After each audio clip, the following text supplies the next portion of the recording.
Yeah, what's up, bonus? Dead by Daylight isn't just about looping in mind games, it's also about being able to see clearly, react quickly, and keep your performance smooth. The truth is, your settings can be the difference between escaping the trial or ending up on the hook. In this video, I'll walk you through the best Dead by Daylight settings for survivors and killers, not only for PC but for console as well. This will cover visibility, FPS, and audio so you can play at your best. Let's get into it. First things first, go ahead and go to this little tool. That's where your settings are going to be. And then you're going to see a couple tabs here: general, accessibility, beta, yada, yada, yada, all that other stuff. General, don't worry about it. This is your basic information language. Very self-explanatory. We're going to go and head over to accessibility. This will be the first one we're talking about. Blood web interaction behavior. If you do hold, it's going to take longer to basically level up your character. Unless you really want to pick specific items, then I guess keep that on. But if you don't care about that, you realize that you're going to get what you get and you don't throw a fit and you just rock with it. Just go ahead and press and you'll be able to level up your survivors or killers much quicker. Heartbeat visual support. This is going to be personal preference. I will say a lot of these will be personal preference, because what works for me might not work for you. What works for you might not work for others, and henceforth. But heartbeat visual is usually good to keep on for those of you who don't have the best ears or don't have audio on super high so you can't really hear as much. This basically gives you a visual cue of when the killer is close to you for their terror radius. So this is really important. Or if you just prefer this over the killer music, you could definitely do that. I don't believe you could turn both off, or the killer music off. That's still always going to be on due to the aspect of the game. I hope they come out with the setting to where you can do that, which would be a lot better, but we'll see. But yeah, keep this on or off, up to you.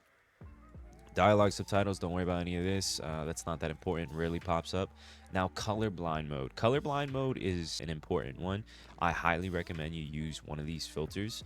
I recommend going into a private match and playing with these. Either just go killer, add some bots, play around with it, play around with the intensity, see how clear the survivors are, how far you can see, what the generator colors look like, because some are brighter than others.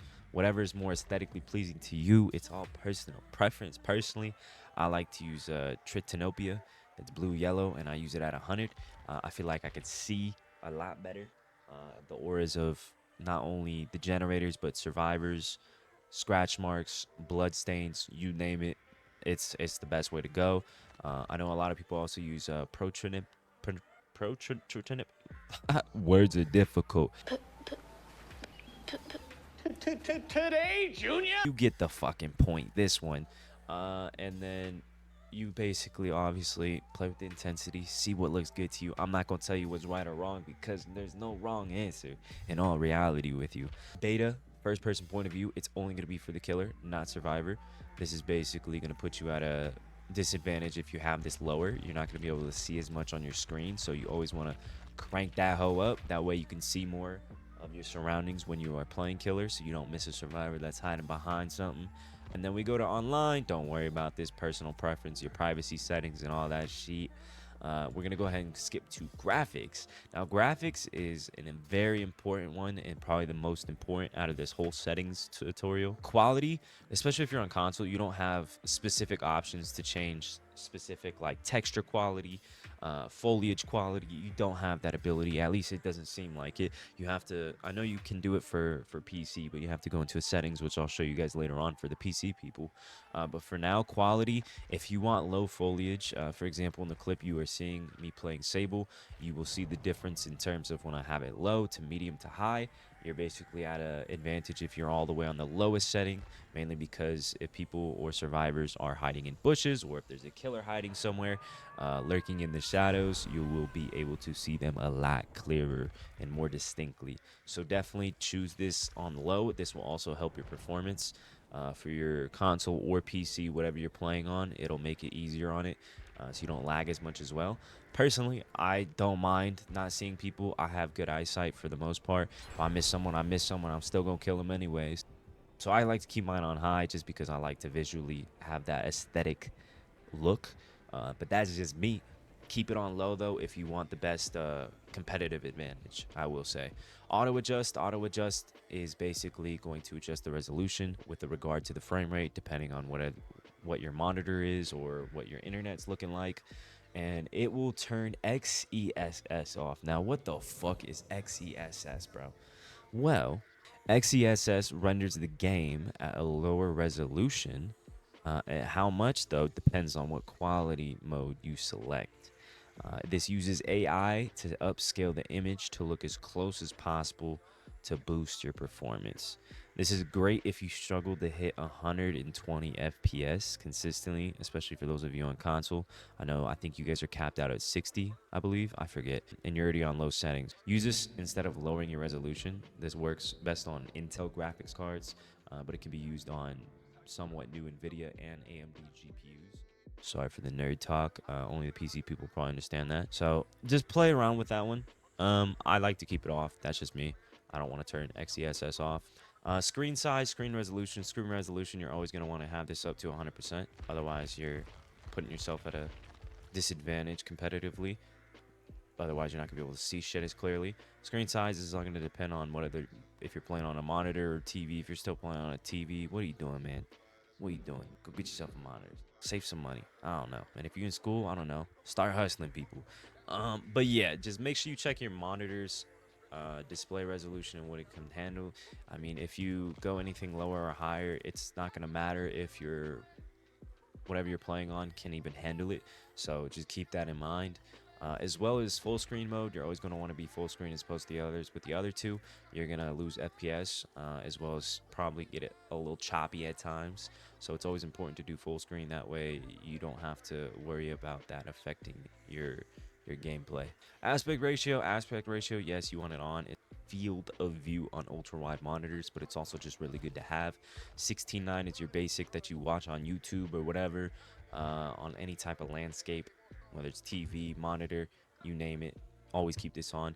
VSync, turning this can minimize excessive screen tearing, or they lose FPS consistently due to your console's performance, your PC's performance. So you can either turn this on or off. I keep it off for now just because I optimize my PC to make sure it doesn't do that. And then the FPS limit, obviously you always want to keep that as high as possible as far as your console or PC is willing to go. So 60 is usually the height of console, I believe, and then PC obviously always go for the max because your PC should be able to handle it unless you rocking a fucking Dell or something from way back. Good luck if you are. I don't even know how you playing this still. FSR process, post process. This will also turn XESS off. Basically, you can turn this on to make the game look sharper.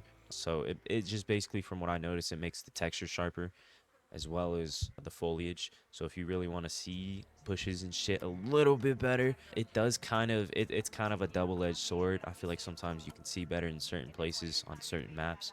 So this one is definitely going to be up to you. Look at it, go into a custom match, see what it looks like with it on and then with it off. You will be able to notice the difference and you'll be able to determine whether or not you want to keep it on. Anti-aliasing, also, I keep it off. This smooths the edges displayed on the screen. You have a smooth brain. No ridges or lumps or valleys or bumps. But it'll reduce your performance. If you have a powerful system and prioritize visual fidelity, enabling anti-aliasing can enhance your gaming experience. However, if you have a lower end system or prefer higher frame rates, disabling or using less demanding anti-aliasing method might be better for you. So this is, again, entirely up to you. It impacts performance, can be very resource intensive. Enabling it can reduce frame rates, particularly on lower systems. That's all you need to know. XESS, here's the infamous XESS mode that we're talking about. Selecting it will turn FSR, anti-aliasing, and auto adjustment off. So basically mitigating all the other settings above. Then gamma, I don't know why they just call it gamma. It's supposed to be brightness, but they just wanted to be fancy and different. If this is the default, it is very dark in opposed to what I keep it on. I mainly keep it this high for my stream and YouTube videos. That way everyone can see what's going on. Usually I keep it at 3. I notice anything higher than 3 kind of makes it a little too high to where it's kind of blinding almost. So I recommend only going up to 3 to get the maximum amount of brightness. UI scale, This is basically, you can see in the background, the top left corner, bottom left corner, you see how the HUD is changing size. It doesn't matter if it's that size in the lobby. Fucking sue me, I don't care. In-game HUD scale, this is obviously, the lower you have it, the more you'll be able to see. This is going to be the same thing, but you're going to see survivors, icons, and then your perks right here. That's going to be a little bit smaller the less percentage you have it, so keep that in mind.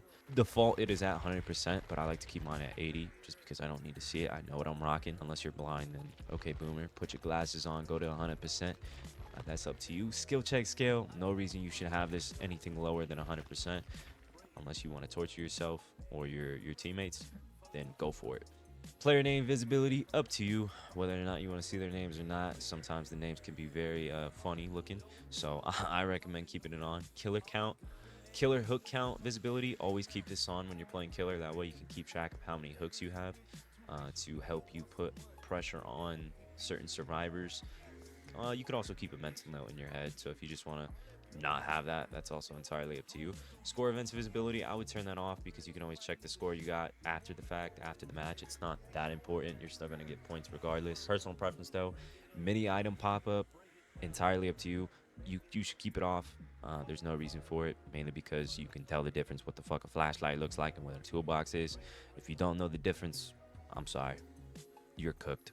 Bloody prestige portraits, whether or not you see the icons for the bloody prestige icons, it's up to you. I don't care. Keep it on, keep it off, I don't know.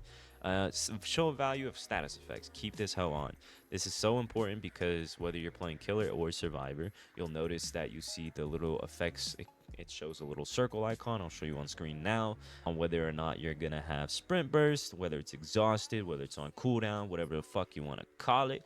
Sorry for cursing, I don't give a Basically, this will help you determine whether or not you can time your cooldowns correctly, as well as to see what status effects are affecting you. That way you can adjust your gameplay accordingly. Deep wound bar visibility, also keep this on because this can make or break whether you live or die when you are playing survivor, especially with certain killers having certain add-ons to where it can affect your gameplay on whether if they hit you, you die immediately or you don't. It's just fucking depends on the scenario. Oh no, Mario, my mic fell. Card animations, up to you. Player card animation behavior, always animate. It's gonna look cooler. Up to you again. And then after this point, pointless shit you don't need to know about or it's not important for your gameplay. Now audio is an interesting one. It says 10% for me just because my PC volume is extremely high, so it may seem like low, but it's loud as fuck, trust. So this is all going to be dependent on if you're on PC, check your PC settings specifically. We're about to get into the specifics and break down how to actually access your files to change this manually. Menu music, I don't need to hear that shit. I'm gonna listen to my own music. Headphones, personal preference. I use actual wired earbuds because I don't like wearing a headset because I don't want that gamer dead. Mute focus, you keep this on or off. You should keep it off if you're on a different tab. That way you know if you're getting diddled with or messed with by your friends or the killer's trying to touch you. It's important. That way you can have some urgency to get back to the game. Copyrighted music, I keep it on just because I'm a streamer. And then controls is also going to be personal preference. You can change your sensitivity, play around with it. The higher the better. That way you can maximize your movement potential to 360.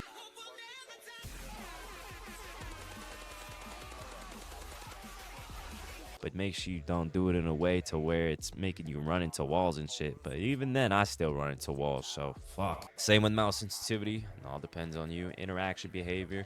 This is going to be personal preference. I recommend toggle for some people. Some people, it's going to be hold. Toggle is going to be the better one, obviously, because it reduces time, whether you're playing killer or survivor, for interaction behavior. Run to cancel, you can also pair toggle with that. That way, if you're toggling it, you can just hit your run button and it'll stop doing a generator, for example. Killer controls, obviously crank that hoe up too. Usually you want your killer sensitivity to be a lot higher than a survivor, mainly because you're going to be moving a lot more than the survivor will, and you're going to have a lot of movement in terms of trying to catch people 360 and 180 and you trying to trick shot you off the top rope or whatever the fuck it is. Toggle behavior, obviously, to reduce The amount of time due to holding takes a little bit longer, but those extra seconds count. Now, input binding, this is personal preference for controls. These are what mine look like. Let me show you on screen. If you want to go ahead and copy them, that's entirely up to you. This may not work for you, that might work for others. Give it a shot, see if you like it. If not, move the keybinds to something that feels nice to you. There's no point in explaining this just because, yeah, it's just self-explanatory, you know? Yes, okay. This is what they look like, huh? Huh? You see? Just make sure you bind it to what's easy and comfortable to you. That's my only advice on this one. And support, ain't shit you need support on. I need support in real life, motherfuckers. Anyways, at this point for console, that's all I got for you guys. So like, subscribe, and this is gonna be for PC at this point, unless you really want to watch because you want a PC in the future and you want to see how fucking nice it can be to have the extra ability to change the graphics, then go for it. So we're gonna go ahead and exit the game because this will not work while you're in the game, right? So what you're gonna do is hit Windows R. When you hit Windows R, it's gonna pop up local app data. If it doesn't, go ahead and type it in on screen, % local app data. You're gonna hit OK, and then you're gonna scroll till you find DVD, also known as Debadela. Click on that hoe, and you can see intermediate or save. We're gonna go to the saved folder, and then after the save folder, we're gonna go to config, which means configure, and then you're gonna see these options. You might see EGS for Epic Games if you bought it on Epic Games, but if you bought it from Steam, you're gonna see Windows Client, Windows No Editor. Sometimes it's either gonna be in your Windows Client folder, or it's going to be in Windows No Editor. Sometimes it's weird, but you want to look for game user settings, and then when you click on it, you're gonna need to download an application potentially. Sometimes some PCs are silly goofy and they don't have an application for opening a specific app for it. It won't open it because it'll prompt you with a screen that says which app do you want to use to open this with, and you might not have one. I recommend using File Viewer Plus. It's on your Xbox Microsoft Store. It is free. Don't worry about paying for it. But once you get here, you're going to see all these details. Now, this is important. You want to take a look at all these. Now, you can copy all these if you want. This is just my personal settings. Copy and paste the link if you just want to drag and drop this into your settings. This will be up to you. I put the resolution quality obviously at 100. View distance at view distance. View distance should be 4. I don't even know why that's like that.